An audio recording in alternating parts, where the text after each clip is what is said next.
Hi friends, Abdul Kalam. ఆయన ఒక అద్భుత మేధా సంపన్న మూర్తి, యువతకు స్ఫూర్తి. ఆధునిక సైన్సుతో పాటు ఆధ్యాత్మికతకు విలువ ఇచ్చిన వ్యక్తి. అంతరిక్ష పరిశోధనలు సాగిస్తూనే మానవత్వాన్ని చాటి చెప్పిన జ్ఞానదీప్తి.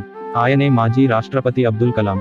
కష్టేపతి అన్న సిద్ధాంతంతో అతి సాధారణ స్థాయి నుండి అత్యున్నత స్థాయికి ఎదిగిన అబ్దుల్ కలాం యువతకు గొప్ప సందేశాన్నిస్తుంటారు.